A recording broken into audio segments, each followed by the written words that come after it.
Hello, everybody. Welcome to Season 3. DPS is the next level. I am honored, pleased, gratified. It's Christmas season. I'm merry, happy, exalted to have David Lawrence on the podcast today. David E. Lawrence is his name, full name. His middle initial is the same as mine. So today is David E. Lawrence and David E. Lawrence. David E. Lawrence, maybe I should say for this podcast, the real David Lawrence, works for the city of Dayton, is a Mansfield native, University of Dayton graduate, and is it five? Five kids. Correct. All DPS graduates. And so we're going to have fun today highlighting the city of Dayton and what David E. Lawrence does, highlighting Dayton Public Schools and his kids, and his passion and love for public education, and the work that he does with us for Forward Next Generation Learning, and also all the other partnerships that he's a part of with Dayton Public Schools. So it is an honor to have David Lawrence on today. Thank you for having me. Well, first of all, let's start off with, I think, the thing that's most near and dear. We'll get back to your history. To most parents is their children. So could you name your children by name, by starting with their oldest, youngest, and in each school they went to in Dayton Public Schools? Okay. My oldest daughter is Shadea Lawrence. She graduated from Ponance. Next is Daraja. She also graduated from Ponance. Then we have Miana. She graduated from Stivers. Mm-hmm. Devin also graduated from Stivers. And then Dorian, that's the youngest. He graduated from Stivers. And what elementary schools did they attend? Let's see. They had E.J. Brown. They were also we had Charity Adams. Trying to think. We had, I think E.J. Brown was Valerie. Mm-hmm. Another one. Like I said, they went to a few different ones. Okay. Then I forget the first one that they actually were at. It was tore down over there off of Main Street by the Dayton Fish Company. What is the name of that school? That's Fairport? No, I don't think it was Fairport. That's going to bother me. Yeah, but that was like It'll come to us before this podcast is over. One of my crack staff will tell us what school that was. I bet you Will Smith will know, but go right ahead. And so, that's those are a lot of the different schools that they went to. Like I said, E.J. Brown was one of the last one, then Valerie. Okay. Before it became the new Valerie over by Meadowdale. So, how many of your children work for Dayton Public Schools? Let's take it to the next level, so to speak. Actually, we have two of them that actually work for Dayton Public Schools. Shadea is the biotech teacher over at Ponance, the program she graduated out of, and then Devin is also a teacher at Stivers, 7th grade science. So Shadea and Devin, I know both of them. Talk a little bit about Shadea and her enthusiasm for teaching at Ponance, and like I said, the same career tech pathway she came through. Yeah, it's just the passion that's there. Wasn't necessarily her first choice, and so she has to give a shout out to her brother Devin for having her go in that pathway. Like I said, she attended the University of Dayton after graduating. Was a McIntosh, so got a 4-year scholarship to UD, and then the internship with the city of Dayton. After she graduated, she actually worked for Cargill first, and then she went to actually work for the city. So she was a water bacteriologist chemist in the water department. So testing the water before you get a chance to use it. And then from there, after having conversations with her brother Devin, he was like, "Why don't you go into teaching?" And so I think she's been there. I think this is her 3rd year. And so the passion that she has for it, I think she's found her calling. Just being able to give back and have an influence and impact on students. So Devin, I saw him Friday night. He was one of the guest MCs at Stivers Celebrates. And so tell me more about him. He was pretty smooth Friday night. Right. Yeah. So Devin, so once he graduated from Stivers, he attended Wright State. Teaching wasn't initially because actually went through, we had a full ride as well to Wright State. Mm-hmm. He went through the Wright Step program. And so he had a 4-year scholarship there. With that, his initial calling was engineering. He wanted to be an aerospace engineer. Had internships working at like WritePad, doing those type of things. Once he got on campus, though, he's like, I don't think this is really what I want. Being in the lab, kind of being that he's a people person. So he decided to go into education and stayed in the sciences. And so from there, that's kind of what he's loved and enjoyed doing. Really, Dayton Public Schools was not his first stop in education. He actually had worked for about 6 months in Alaska. Oh, okay. And so when he went there, so that was an adventure for him. But he learned a lot there. That was what helped to grow his character and become the person that he is currently. So his love for teaching and, again, just that impact that they have, being able to have an impact on students, be able to lead and show by example that, this was my path and what I've done, so you can kind of get into that same route. So I think that's one of the things, just with all of our kids, just in general, that passion that they have for giving back to the community. Because we do have now educators, public, public institution individuals as well. So just kind of serving the public. So someone's going to be watching this podcast. I'm going to ask the question that they're going to ask.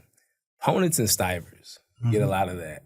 Tell me why those two schools? Because we do have 4 other comprehensive high schools, 2 other alternative schools. So tell me why those 2 schools. Stivers was initially because we do just the art, having the arts. I think to be well-rounded, you have to have other things besides just the academics, so the arts, the sports, doing those things. But we do have some artists in our house. I think all of them are talented. It's not just the education and all, but a lot of them are talented in other areas as well. And so I think those were some of the reasons why that was selected, to try to help in those areas to get you to see what else there is out there. And then Ponitz, from that standpoint, I think it was just the career aspect, getting into those areas where they were at. I think those sciences, like I said, because the 2 that graduated from Ponitz, they both came out of the biotech program. Now, one of the reasons I had you here was you have 5 children who graduated from DPS. Yes. I know that you're a huge supporter of DPS fan. You definitely trumpet our successes, and all of your kids have gone on to do amazing things. Right. What would you say to those parents who have taken their kids out of DPS? Initially you got to do what you think is best for you and your family, but you also have to look at what opportunities are there. There are a lot of programs, different things that are going on in Dayton Public Schools. Just making sure that is the right choice. But like I said, for us, I'm a product of public schools, not originally from Dayton, but from Mansfield, but went to public school. I think there are a lot of programs out there, a lot of support out there for those that do decide to go that route. But like I said, you do have to take, it's all the choices that you make, but it's just the support as well. I don't think anybody is going to be successful just doing the work in school. It's some of the things that you do outside.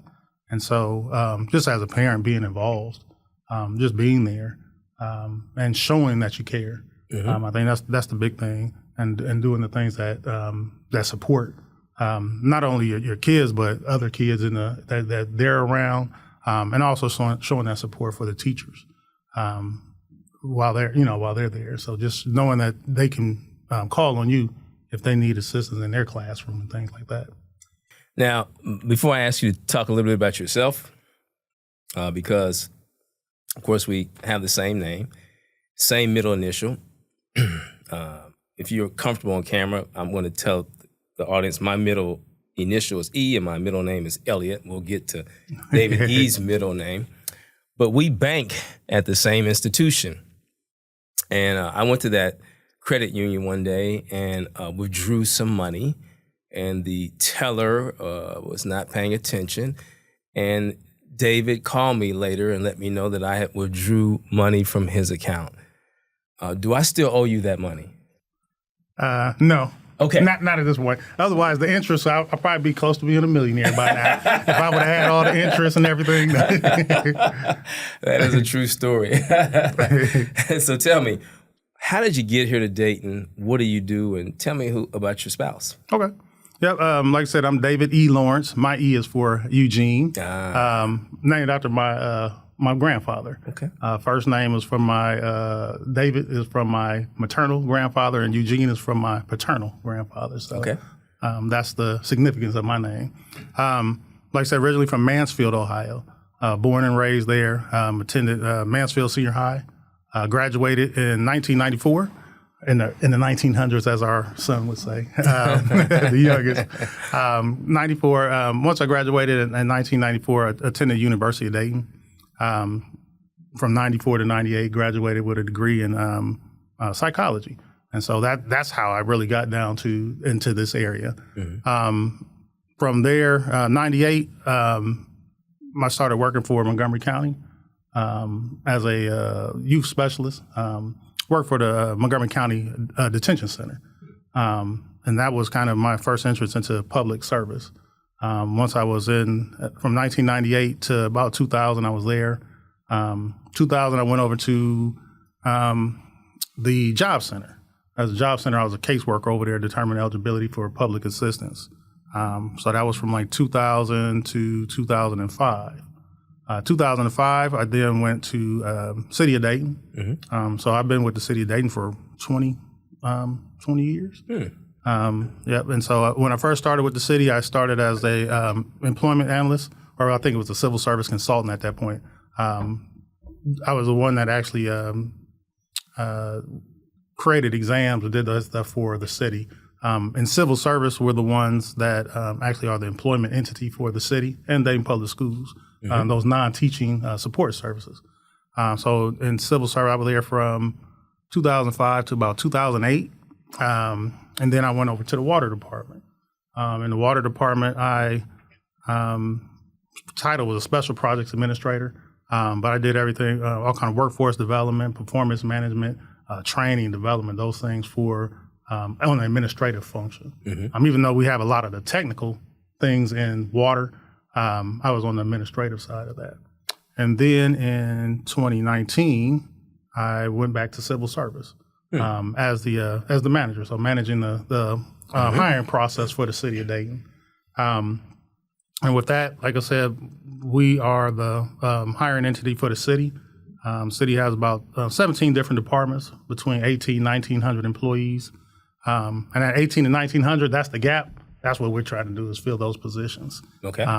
Everything from we have police officers, firefighters, people in the water department, aviation. We have a law department, finance, human resource. All those. So all the services that are provided to the city, the community. Those are the individuals that we look at hiring. Together, I think we're two of the top 5 employers in the region. I think we have about 2,300 staff. Yep. And then with your 1,900, we're talking about close to 4,500 staff members.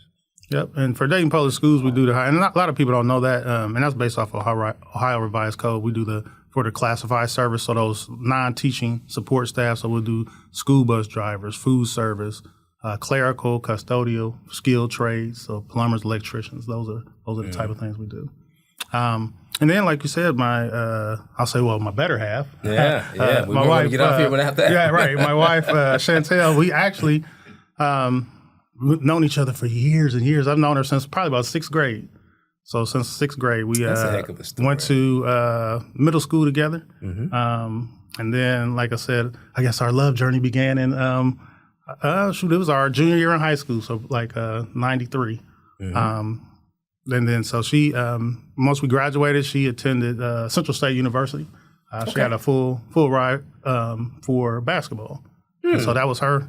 That's what she said. That was her first love. It wasn't me. But I know you a long time. Right. I didn't know that. So right down the road, and okay, this is love and basketball. Right. Okay. Who can win now? Now, I don't know. We both working on that. I don't know. We haven't got to pick up a basketball. We, trying to get healthy and do those things and stuff and getting together. But that was our journey. Like I said, she attended Central State. And then in 1998, that's the same year that our oldest daughter, Shadea, was born. Mm-hmm. And so that's another story as well and a journey. Because actually she had the red shirt her senior year in college to have our daughter. From there, she actually came back the year later and finished up her collegiate career in basketball. Wow. And so I think that's one of the things why we like to give back and do things for the community. It's the people that's in your life and your community around you that help you to get to where you are. So the things that we've accomplished as a family and that our kids have accomplished hasn't been just us. There's other people that surrounded around us that have impacted our lives. And so we want to be those that help impact other people's lives to help them get to their goals. You know, you were one of the first people we decided to call when we were going down this Forward Next Generation learning journey. You responded immediately and have been to all the meetings and been super supportive and giving us wonderful feedback. What would you say about our Forward Next Generation learning journey? How do you feel about it? What type of reflections do you have about it?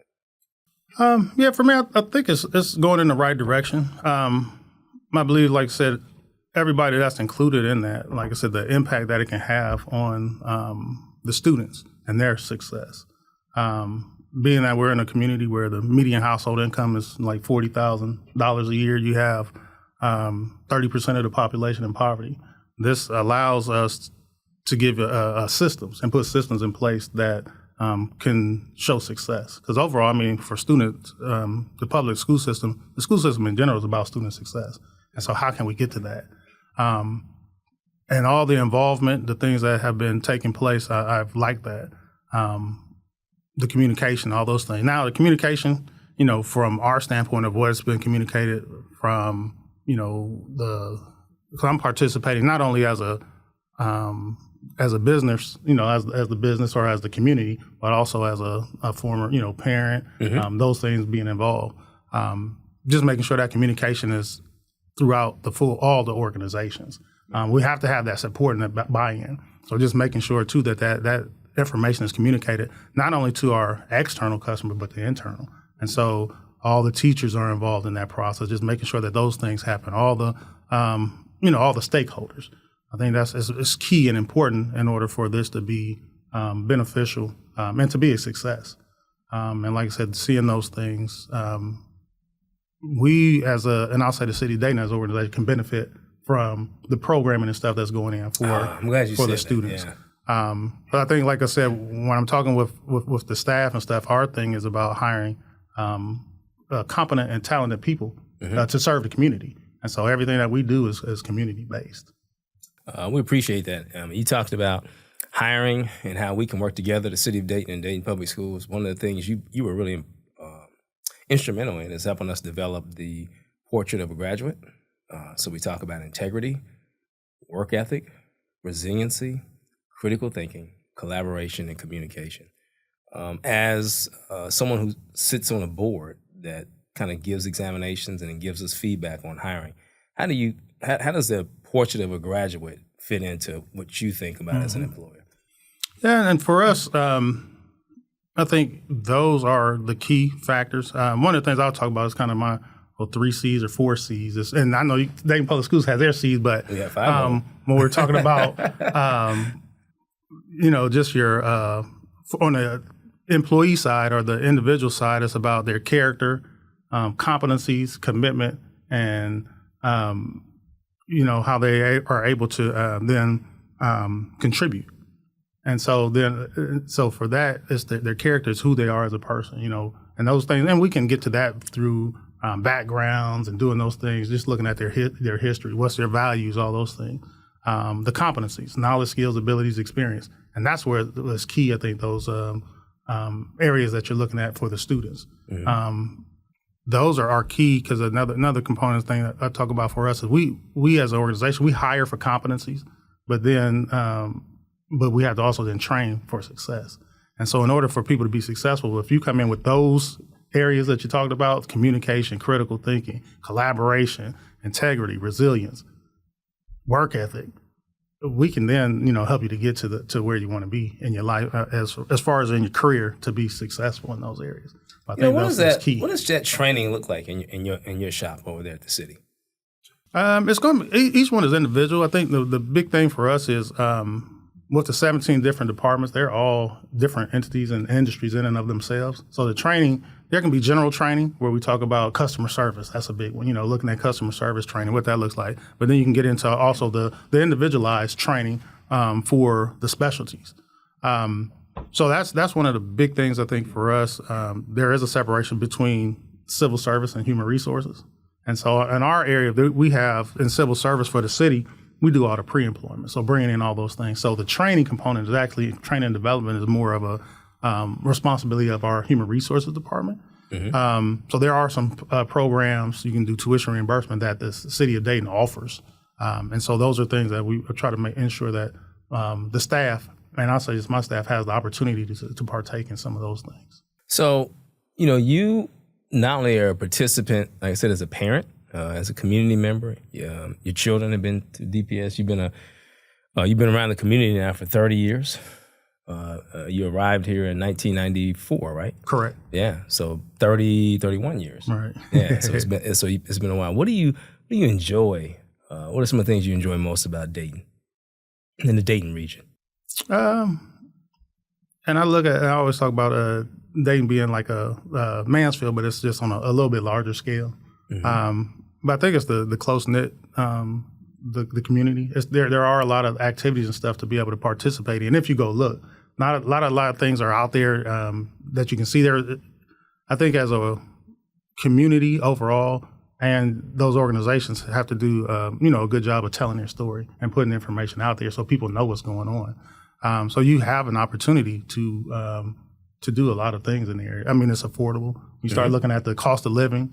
A lot of those different things are I think, key factors that are there. All the cultural activities you do have some of the sports, different things that you want to participate in. But like I said, just being able to be involved and having an impact, I think those are a lot of the key factors that, attract and draw people to this community. You spoke earlier about, hey, the success of my kids and my family and our space and place in Dayton, Ohio / Montgomery County has been a function of lots of people, lots of entities helping us become successful. You have given back. Your kids, 2 of your 5 kids are working in the school system directly giving back. What advice would you give to community members who would like to do what you're doing, which is participate in a partnership with us where it's not necessarily about money, but it's about time and talent? Just get involved. Just where can you go to find where you can have impact, where are you adding value? And it's just the little things a lot of times. There's always a need, mentorship, there's programs and stuff available. Just reaching out to individuals. Like I said, I think that's always key. None of us can be successful in and of ourselves. There's always somebody around us that has had that impact, and you can also have that impact as well. But just like I said, just trying to find out, well, where's your strengths, where's your talents, and being able to do that. You don't always have to. And for me, I don't necessarily have to be out in the front. I'm not the type. I try to lead by example. I don't necessarily have to take the credit, do all that. As long as we're getting the outcomes we're looking for, I think that's a key. But it's just find out what it is that you're good at and how can you have that impact. I think that's always a key thing. And mentorship is big. Just being able to have that impact on the younger generation. Because that's the one thing I always say. We talk about these generations. I think that's the big one where, well, this generation did this and this generation did that. But a lot of the generations, where they are currently is because of the generation before them. So when you're not having those conversations, having a space to communicate, then things kind of start to get a little separated. So I think we have to all come back together, and figure out, okay, what's in the best interest of those that are around us. And like I said, again, for Dayton Public Schools is about student success. And so how do we, and defining what that looks like. And so how can I have an impact and be involved in making sure that students are successful? I usually write research and process questions, but during the course of the podcast, there are moments when you get off script, and this is one of them. You mentioned generations, and there's generational finger pointing. There's a generation from the 60s, 50s, 60s, 70s. They say, hey, young people, don't have the same work ethic, don't have the same drive, don't have the same commitment. And then younger people say, no, you guys, there's something wrong with you. You should have a work-life balance. You shouldn't work 50, 60, 70 hours. You shouldn't come to work every day. You should take a mental health day off. You should take care of yourself. And you talked about generations. And those are just two very broad, overarching, general things. 50s, 60s, and 70s would talk about the fragility of let's say, 90s, 2000s, current students, and talk about them not having resiliency. And then that generation will push back and say, hey, maybe you shouldn't have followed all the orders and taken all the commands, or we wouldn't be in this situation right now. Mm-hmm. Where do you land in all that? I think as being an employer, our thing is, like I said, how do we become an employer of choice? And so some of those things are what are we offering? And a lot of things is not just the money, but what else can be offered. And so for me, when you're in the public space and you're a public employer, you have to have some of that flexibility and offerings for everybody. I think when you start looking at the research, I think there's going to be 5 generations in the workplace at one time, and so everybody's not looking for the same exact thing. And so, as an employer, what can you offer? Because everybody has an opportunity to add value to the organization. And so I think the big thing, again, goes back to communication. Communicating with individuals, figuring out, okay, well, what is it that they're trying to accomplish? I think at the end of the day, everybody has goals that they're trying to do. They want to see their family be successful. They want to be able to have a certain lifestyle, be able to do different things. So I think when you have those conversations and communicate, you can understand what people are looking for. And then from there, what can you put in place in order to help them achieve what they're looking at trying to accomplish? So I've got you on camera. I want us to commit to this. This just popped in my head. I want us to commit to spending the day shadowing each other. I'll come over to the city and we'll spend the day together, and you come over here. The two David Lawrences, the two David E. Lawrences, David Eugene and David Elliott, spending the day, because I would love to get a ground zero look at what you do. And we've known each other a long time. I trust you. I would love for somebody who I trust and know and respect to be able to see what I deal with every day. Right. Yeah. And how I deal with it. Right. And I think I can commit to that. We can look at doing that. I think that's one of the big things where I talk about, even with our my staff and all that stuff, when we start talking about creating civil service exams and doing these for all these different job titles, going out and see the work that people do. When you actually do that, you get an appreciation for what they do, understand what some of their barriers are, and what they're actually contributing. And people take pride and honor in in the work that they do. That's where their passion builds and all that stuff. So when you go out and you actually see the work that people do, they appreciate that. And then you get a better appreciation for the work they do. So I can commit to looking at that. Good, I got you on camera. Hey, listen, I really appreciate you coming down. Today's a snow day. All right. Kids are out. Of course, yours are grown. Kids are out, and you came over from the city to make this happen. So I appreciate you coming over today. David E. Lawrence, it's been a pleasure. I appreciate it. Thank you for having me. Likewise.